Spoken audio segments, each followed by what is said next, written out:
Boa noite, gente, a paz. Vamos orar? Amém.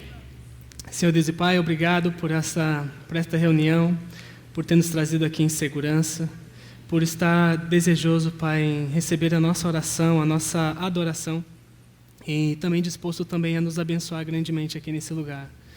Que a minha vida, Pai, seja clara, que seja limpa, que eu possa transmitir aquilo que Tu deu como impressão ao meu coração, como a bênção que Tu deu ao meu coração, que também possa abençoá-los.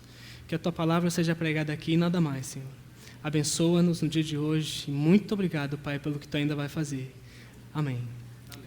Glória a Deus. Boa noite, gente. Me chamo Marlon, como o pastor falou.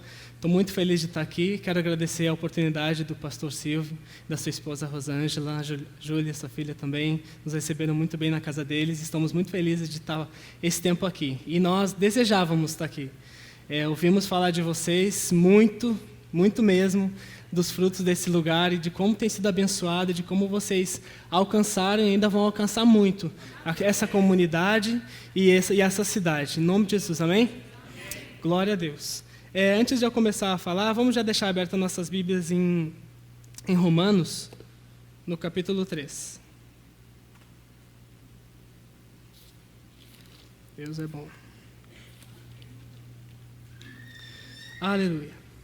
Aqui nós falamos muito sobre o quanto Deus é bom e de quão grande Ele é. E ainda assim, tão maravilhoso e tão grande Ele é, o quanto Ele é na sua natureza, Ele desejou ter conosco um relacionamento. Ele desejou nos resgatar. Ele desejou nos tirar do império das trevas e levar para o reino, o seu reino, para que tenhamos a sua própria vida. Tenhamos a sua essência, que sejamos como Ele é, assim como Ele desejou lá no início. Quando Ele nos criou a sua imagem, a sua semelhança, Ele armou um plano, desenvolveu um plano muito, muito complexo, mas extremamente simples de nos resgatar e nos dar de novo a oportunidade que possamos viver a sua vida nessa terra. Entendemos que essa terra uma vez foi dada para Adão, para que ele dominasse, para ele governasse, mas por um erro, por um engodo, Ele entregou o domínio dessa terra a Satanás.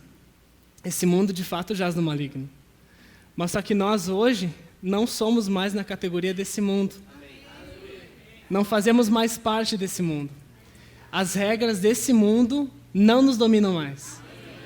Nós somos regidos pela lei do rei. O nosso rei, o rei dos reis. E agora, quando nós recebemos a Jesus Cristo como nosso Salvador, nós deixamos de ser pecadores. Nós nos tornamos agora a justiça de Deus. Nós somos justificados pelo sacrifício de Jesus. Em Romanos 1,17 diz que o justo viverá pela fé. Em 2 Coríntios 5,17 diz que aquele que está em Cristo, nova criatura é. As coisas velhas passaram e tudo... Nós vemos também que em 2 Coríntios 5,21 diz que aquele que não conheceu o pecado, Deus o fez pecado, para que nós nele fôssemos feitos a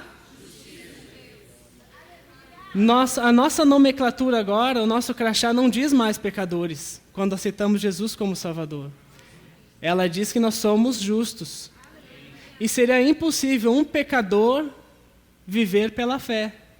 Porque a Bíblia diz que o justo vive pela fé.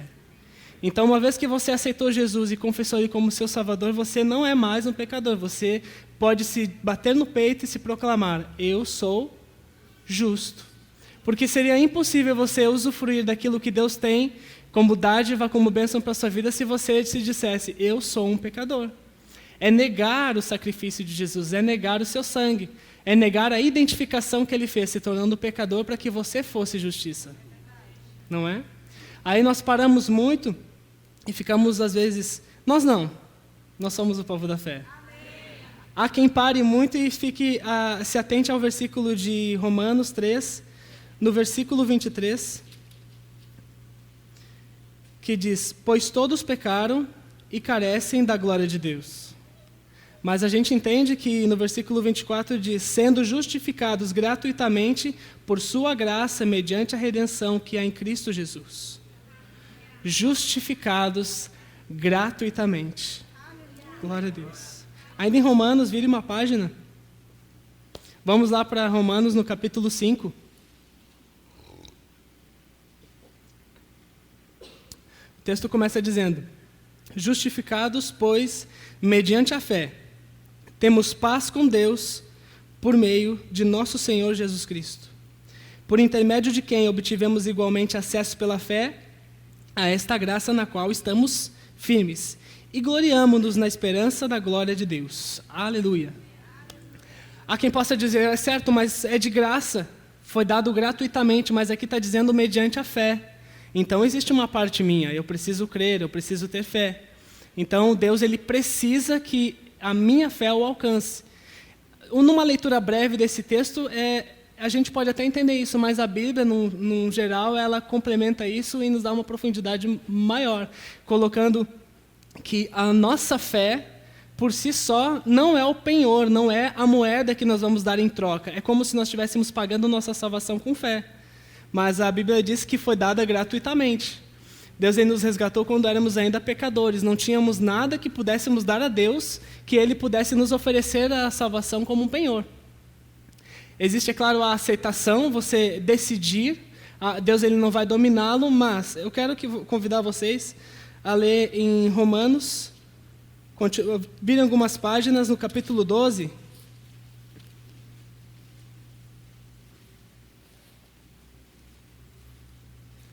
No capítulo 12, no versículo 3, que diz assim: porque pela graça que me foi dada, digo a cada um dentre vós, que não pense de si mesmo além do que convém, antes pense com moderação, segundo a medida da fé que Deus repartiu a cada um. Aí é onde a gente entra assim, caramba, é aquele momento onde nós percebemos que somos salvos, justificados, pela fé que Ele mesmo nos deu. Em outras palavras, Ele te deu a fé para que você, com essa fé, pudesse receber a salvação que Ele também está te dando. Marcos Honório Júnior, certamente vocês conhecem, ele usa um exemplo que eu acho fantástico. Pensem comigo, um homem com muito dinheiro, muito abastado. Anda com seu carro, um Porsche, sem a parte de cima, conversível. E ele carrega com ele um ticket, um boleto. E ele vê um homem muito humilde, um mendigo, que não tem absolutamente nada de material com ele, além da sua pobre roupa no corpo. Ele pega aquele homem, chama ele, dá para ele um cupom.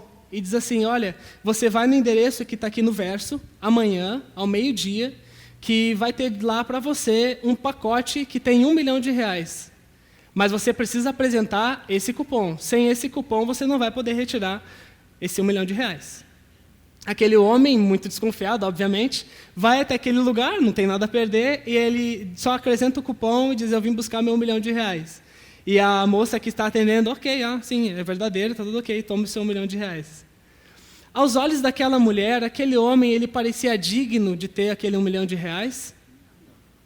Não era digno. No entanto, ele havia algo que habilitasse para receber aquele dinheiro. Para aquele homem que entregou aquele cupom para aquele mendigo aos seus olhos era digno? Também não. Nós recebemos algo que não tínhamos direito uma vez, que foi a fé, mas só que só quando apresentamos a fé podemos receber nossa salvação. Mas só que existe uma parte nossa que existe a decisão de ir até o lugar, aos pés daquele que pode te entregar a salvação. Daquele que pode te tirar daquele lugar de miséria, daquele lugar de perdição, daquele lugar onde você jamais será feliz, que é sem ter a grande riqueza, que é o Cristo em nós, a esperança da glória. Amém? Eu estou aqui na introdução, mas eu preciso que isso esteja bem claro para a gente no que a gente vai navegar essa noite. Vou saber quem você é em Cristo. A gente pode ver aqui também que a fé é uma medida. Ali Deus ele repartiu uma medida de fé para cada um de nós. E lá em Romanos 10, 17, diz que a fé vem pelo ouvir e ouvir a palavra de Deus. Ou seja, eu ganho uma porção e eu recebo a Cristo como meu Salvador e eu tenho uma porção de fé.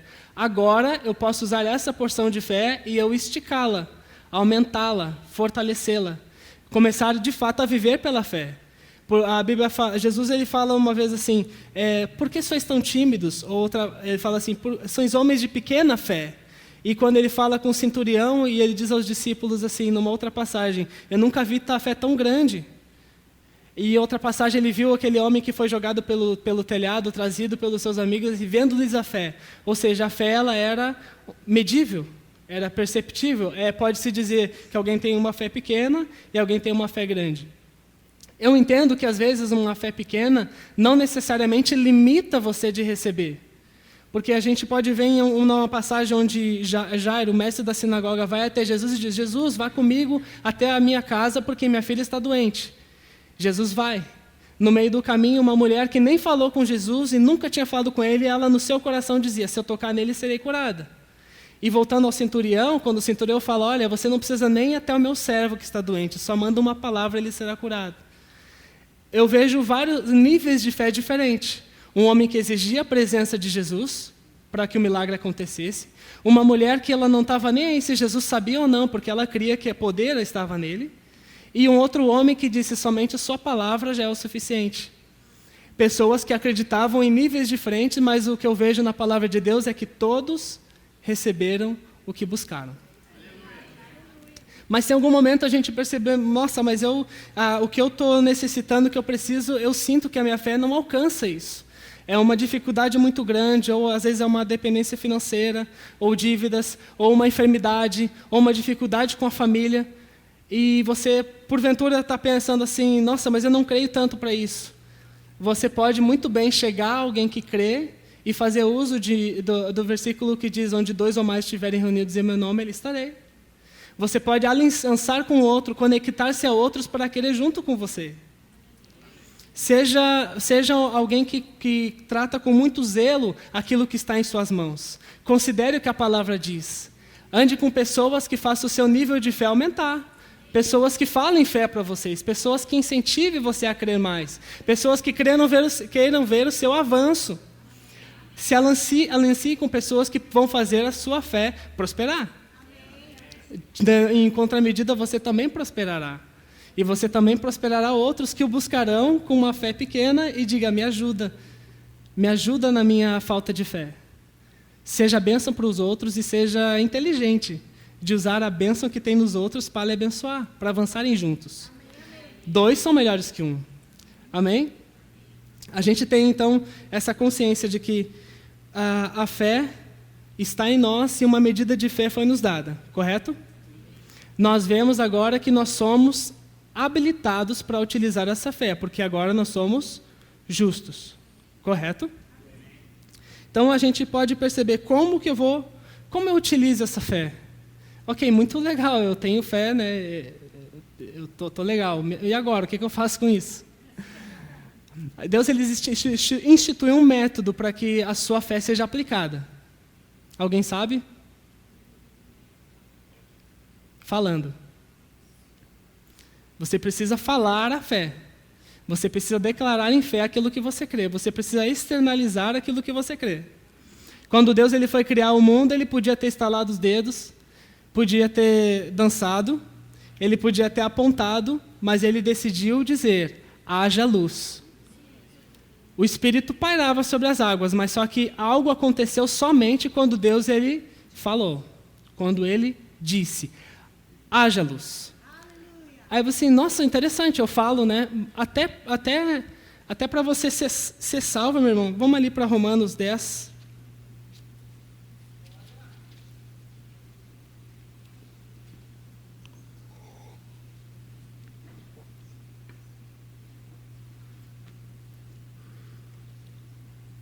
Romanos 10, todo esse, desde o início do 10 ali é maravilhoso, mas vamos ser objetivos.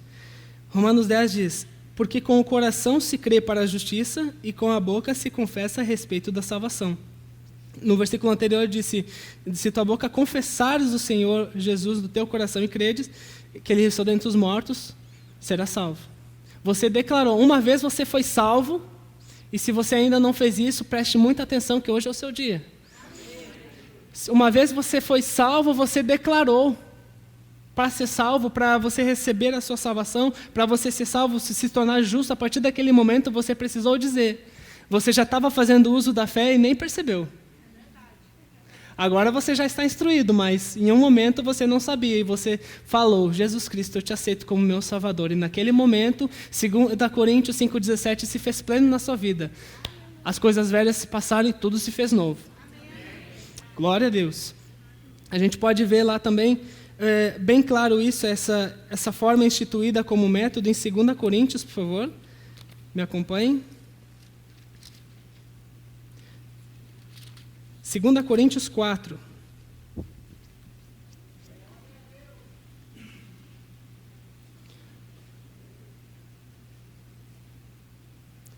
Segunda Coríntios 4, no verso 13.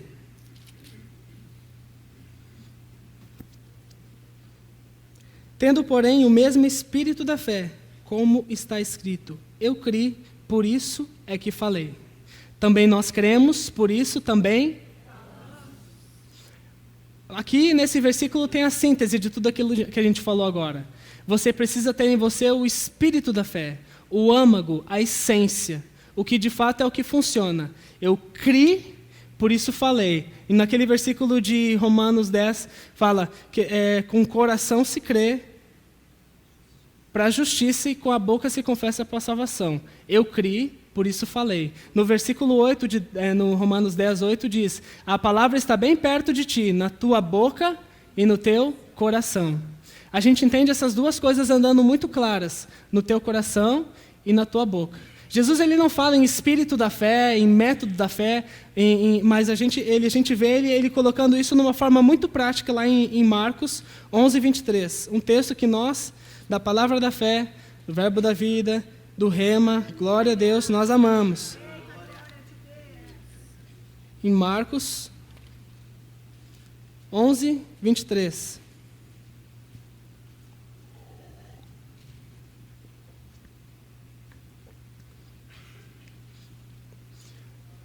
Ao que Jesus lhes disse: tende a fé de Deus.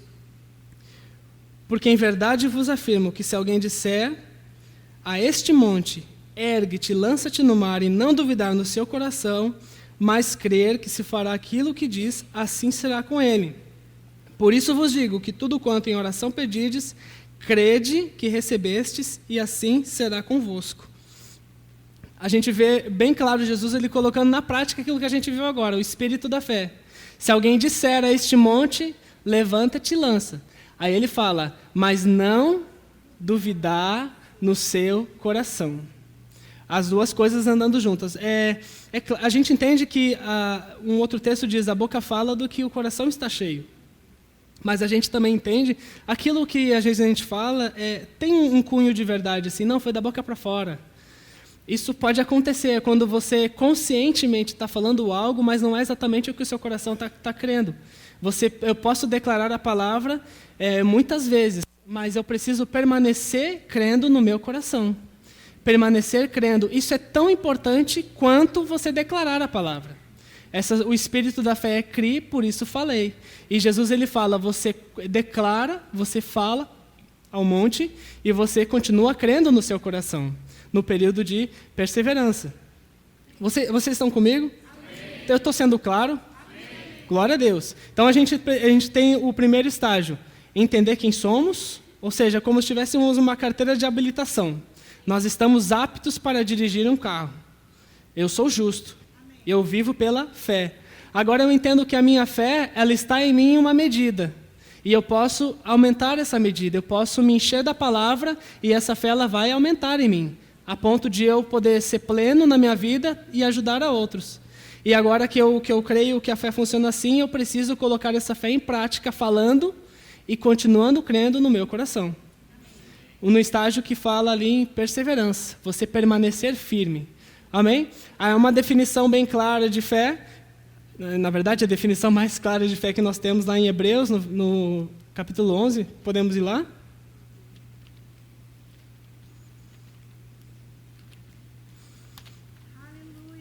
A palavra por si só ela fala, não é, irmãos?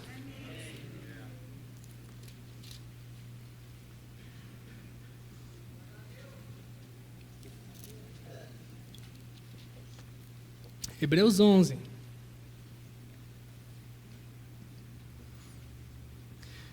Hebreus 11, 1. Ora, a fé é a certeza das coisas que se esperam e a convicção de fatos que não se veem. Ali ele fala que a fé é a certeza das coisas que se esperam, em alguma versão diz que é o firme fundamento. É uma certeza clara e convicta, inquebrável, imutável, é um certificado garantido. É algo muito sólido. Alguém que é apto para usar a fé, uma carteira de habilitação, e agora a fé, nós vemos que a fé é como se fosse um carro possante. Eu sou habilitado a dirigir um carro de altíssima qualidade. Algo que precisa mover e conduzir minha vida para um lado e para o outro. Eu preciso chegar aonde eu quero chegar com o veículo que Deus me deu, a fé. Aí no versículo 6 diz que... deixa eu só achar aqui. No versículo 6 diz: de fato, sem fé é impossível agradar a Deus.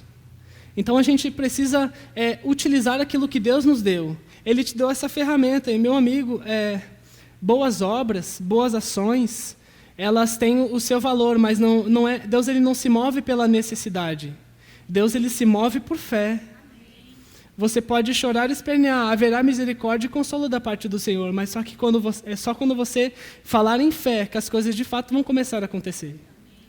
A gente poderia encerrar aqui e sair bombando.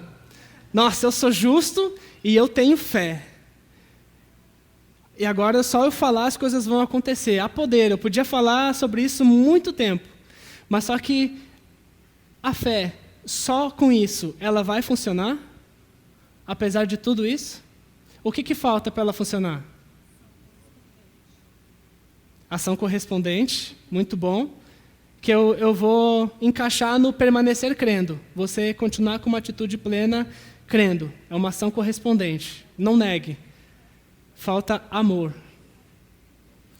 Andar em espírito. Vamos lá para... Terminando nesse versículo aqui, ele joga a luz porque a gente vai falar agora.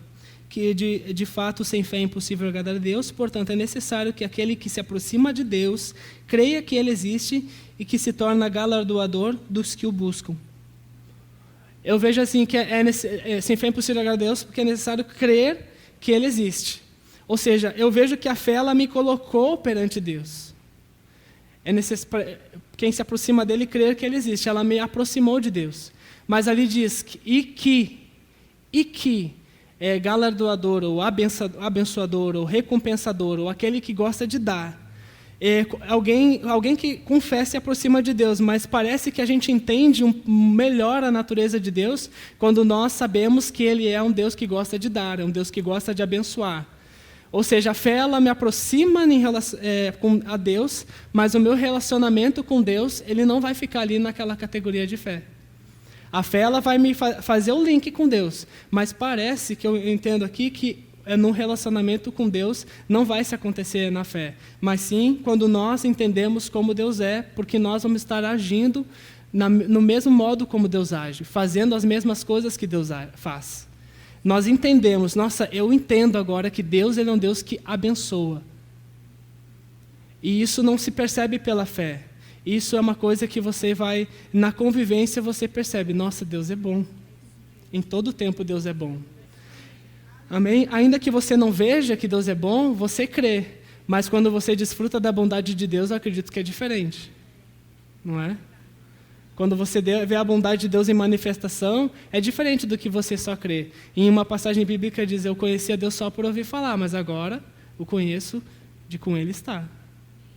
Você precisava fé em um determinado momento, mas quando você tem uma vida com Deus, a sua fé ela está tão incutida em você, o espírito da fé é tão claro em você, que você não faz mais força, você nem percebe, mas você já está andando numa vida de fé, um relacionamento com Deus. Amém? Eu vou esclarecer isso, a gente pode ir lá para... Sim, um Deus que gosta de dar, só de citar.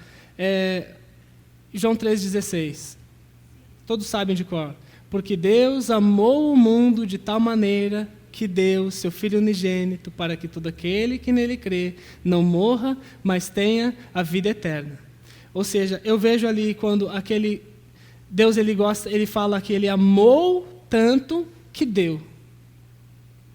amou tanto que deu o seu Filho.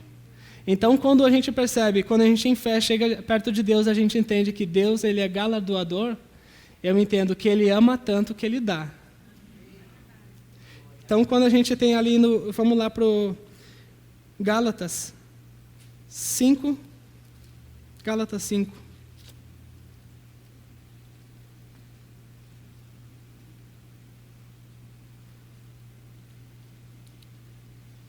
Quem achou? Eu não achei. Gálatas 5. Gálatas 5:16. Digo, porém, andai no Espírito e jamais satisfareis a concupiscência da carne, porque a carne milita contra o Espírito e o Espírito contra a carne, porque são opostos entre si, para que não façais o que porventura seja do vosso querer. Você estava falando sobre amor e agora falou que sobre Espírito, né? Quem anda no Espírito não vai satisfazer as concupiscências da carne. No versículo 5, para quem se interessa saber, você tem uma matéria chamada Gálatas, em Rema. Indico muito. E no capítulo 5, ele está falando sobre andar no Espírito, é quando você anda em amor. Para que a sua fé seja operante, você precisa andar em amor, você precisa andar no Espírito. Aí ele fala, na continuação ali, em Gálatas 5:22, o fruto do Espírito é... perdi a página. Mas o fruto do Espírito é amor. Para quem não sabe o que é amor, ele deixa bem claro o que é amor. É alegria, paz, longanimidade, benignidade, bondade, fidelidade, mansidão, domínio próprio. Contra todas essas coisas não há lei. A gente entende aqui que andar no Espírito é você andar em amor. Um pouco antes, naqueles versículos, fala ali que sobre as obras da carne, ele também deixa bem claro, ele expõe quais são as obras da carne. Só esse monte de imundícia que é bem fácil de identificar. A vida de Deus está em nós e a gente sabe o que é a obra da carne e a gente sabe o que é fruto do Espírito. Ali diz que é o fruto do Espírito. Alguém um pouco na sua ansiedade de querer acertar pode dizer, não, mas aqui está falando Espírito, é o Espírito de Deus. Não é o meu Espírito, é o Espírito de Deus que frutifica. Mas a gente pode refutar isso deixando algo mais claro assim, que Deus, Ele é amor. Deus, Ele não frutifica amor. Você olha para Deus e não vê o fruto, você vê o próprio amor em seu primórdio. Aquilo que Ele é na natureza dEle, Ele é amor.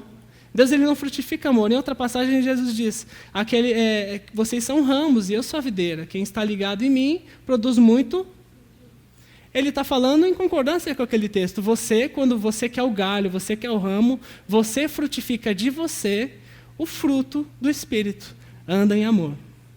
É uma coisa que um fruto, a gente vê, uma árvore ele não se esforça. Uma árvore não se esforça para produzir fruto. Ela, naturalmente, quando chega na estação certa, ela só manda o fruto. A obra da carne, você precisa fazer esforço. É por isso que eu comecei falando sobre nós somos justiça, porque um justo, ele não tem na sua natureza o pecado. Quando você é justo, quando você é justificado por Deus, você não é mais pecador, você não é mais um expert no pecado. O pecado para você não faz parte de você. Tão claro como o sol é que quando você, porventura, peca, seja a circunstância que for, você se sente condenado imediatamente após ter pecado. Então, um expert, ele não sente mais quando ele faz. Você pega um expert em instalação elétrica, ele vai chegar aqui, ele já não vai mais ver uma lâmpada, um fio. Esse fio vai lá. Ele já tira isso aqui, ele já vai tirando, já vai enrolando, ele já nem percebe mais que ele está trabalhando. Aquilo já está nele. Não, ele é um expert. Você não é um expert no pecado. O pecado não faz mais parte da sua natureza. Mas eu peco. 1 João 9, se porventura vocês pecarem, Deus é fiel e justo para te perdoar. Não, no próprio texto de Gálatas, no 5, ele diz assim, isso não é dito para você para que você se sinta liberdade em pecar, até porque isso não faz parte mais de você. Mas que fique como alerta, eu tenho um advogado perante o Pai. Glória a Deus. Mas então, agora eu entendi que eu recebi então uma porção de amor. Eu entendo, eu recebi uma porção de fé e eu posso aumentar essa porção de fé. Então, agora você está me dizendo que eu recebi uma porção de amor também, que agora eu vou aumentar essa porção de amor. Não. Não é assim que funciona. Quanto diz respeito ao amor, Deus ele fala em Romanos 5:5, que diz que a esperança não decepciona, porque o amor de Deus foi derramado sobre os nossos corações. Você tem total capacidade de andar em amor, de frutificar em amor, uma vez que você recebeu Jesus como seu Salvador. Porque foi derramado, não é uma coisa que você agora vai precisar buscar numa compota vazia, onde você tem que raspar o fundo para encontrar um pouco e usar esse pouco e aumentar e poder andar em amor. Você está transbordando do amor de Deus na sua vida. Só que assim como qualquer outra coisa na Bíblia, Deus ele nunca vai forçar você a fazer nada. Você precisa andar no Espírito e você não vai satisfazer os desejos da sua carne. No Getsemane, Jesus fala, olha, o Espírito ele está pronto e a carne é fraca. O Espírito está pronto, está cheio de amor, está cheio da natureza de Deus, e a carne ela é fraca e eu vou vencê-la. Tanto que ele venceu. Por mim e por você. Porque o Espírito está forte e a carne é fraca, então decida andar em Espírito. Amém? A gente pode entender ali no versículo 14. Vamos ler agora para definir isso mais claro, né? No capítulo 5 de Gálatas, ainda no verso 6. Porque em Cristo Jesus, nem a circuncisão, nem a incircuncisão, ele está falando da lei, tem valor algum, mas a fé que atua pelo amor. Ele fala ali da lei, circuncisão e circuncisão. Tá, mas então Deus agora não tem leis? Não, a lei ela foi resumida, ela foi colocada num jeito que agora nós, da nova aliança, vamos compreender claramente. No versículo 14, do mesmo capítulo. Porque toda a lei se cumpre em um só preceito, a saber, amarás o teu próximo como a ti mesmo. Agora, você que é uma... mas tem outro texto que fala, amarás a teu próximo como eu vos amei. Amém. Mas agora que você é nova criatura, justo, lavado e remido pelo sangue de Jesus, oh aleluia, você ama a criatura que você se tornou, filho de Deus. Então você vai amar ao próximo, independente do que ele é, da natureza que ele está nesse momento, pecador ou não. Vai amar assim como você ama essa criatura maravilhosa de Deus que você se tornou. Você ama ao próximo como ama a si mesmo. Aleluia! Isso traz para nós um senso de tanta alegria em saber que agora em Cristo nós produzimos frutos de amor.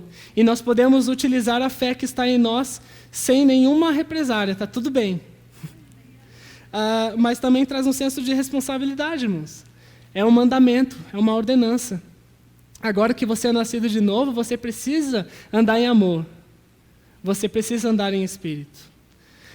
A gente sabe que andar em espírito tem uma outra conotação, aqui abrindo um parênteses, que você tem a natureza de Deus em você, você é guiado pelo Espírito, você tem agora o testemunho interior, você tem a voz da consciência. Se você não entendeu, mais informações na secretaria do Rema, vai ser muito bem explicado para você isso e você vai andar confiante.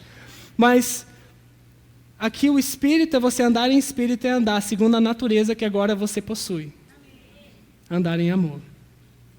Então agora a gente entendeu que nós estamos habilitados para utilizar esse veículo, nós temos o veículo e agora nós abastecemos com muito combustível, muito amor. Muito amor. E você, não há limites, não há fronteiras que possam impedir você. Quando você é nascido de novo, consciente disso, você anda em amor e aplica a sua fé para cumprir a vontade do Senhor. Para a sua vida e para aqueles que o rodeiam. Seja a dificuldade, o problema que você tem um advogado que está com você. A gente leu em Marcos 11:23, alguém pode dizer, não, mas Jesus ele não falou nesse negócio de amor para que a montanha pudesse se mover. Será? Marcos 11:23.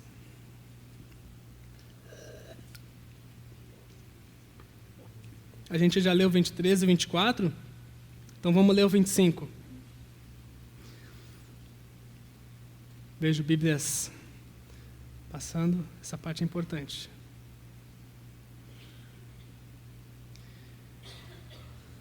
(11 e 25). E quando estiverdes orando, se tendes alguma coisa contra alguém, perdoai, para que o vosso Pai Celestial vos perdoe e as vossas ofensas. Mas, se não perdoardes, também vosso Pai Celestial não vos perdoará as vossas ofensas. Quando oramos, ali nós estamos... agora nós já fomos lavados e remidos, justificados, mas se porventura pecarmos, pedimos perdão. Então, se nós pedimos perdão, é porque Deus ele imediatamente perdoa daquilo ali. Isso não desvalida o grande sacrifício que Ele fez para que fôssemos redimidos. Mas você se corrige com Deus e você permanece orando, irmão. Não prende a sua vida, não tranca a sua vida. Flua no Senhor. Então, Jesus ele fala, orem, declarem, creiam no seu coração, falem e andem em amor. E vai dar tudo certo. Porque perdão é uma expressão de amor. Porque Deus ele amou o mundo de tal maneira que deu o seu Filho para um povo, como lá em Romanos 3:23, que pecava e estava destituído de sua glória. Vocês compreenderam? Deus ele deu porque Ele ama para um povo que não merecia. Ou seja, Deus ele primeiro perdoou e depois Ele usou de fé. Ele já deu um modelo lá no início. Ele nos perdoou e depois Ele agiu em fé. Ele está sempre disposto a perdoá-lo. Deus está andando em espírito. Está andando na plenitude de quem Ele é em amor. Porque Ele os perdoou.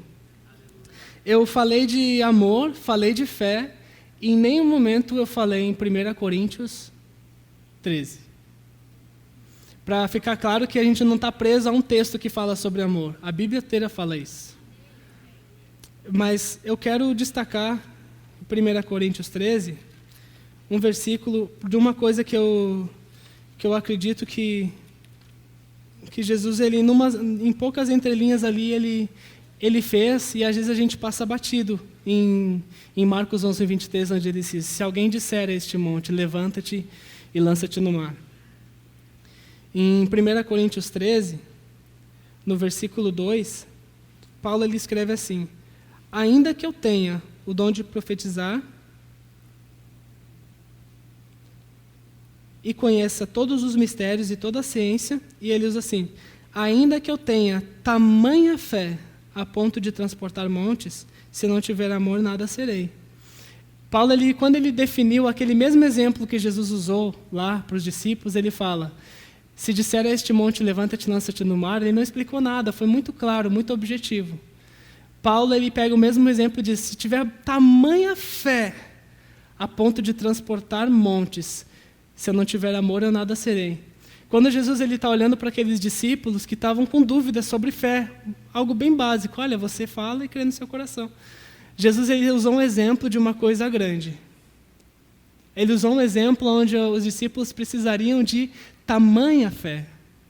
Jesus ele estava desejoso que aqueles discípulos andassem em um nível de fé bem alto. Ele podia ter usado o exemplo de uma gripe, o exemplo de uma torção do dedo, ou até de uma pedrinha. Ou ter usado o mesmo exemplo de versículos antes, onde a árvore secou desde a raiz. Ele, quando foi dar o exemplo, ele usou o exemplo de uma coisa grande. Porque ele espera que nós andemos em amor a tal ponto que não há nada, nem uma montanha, pode nos impedir de avançar.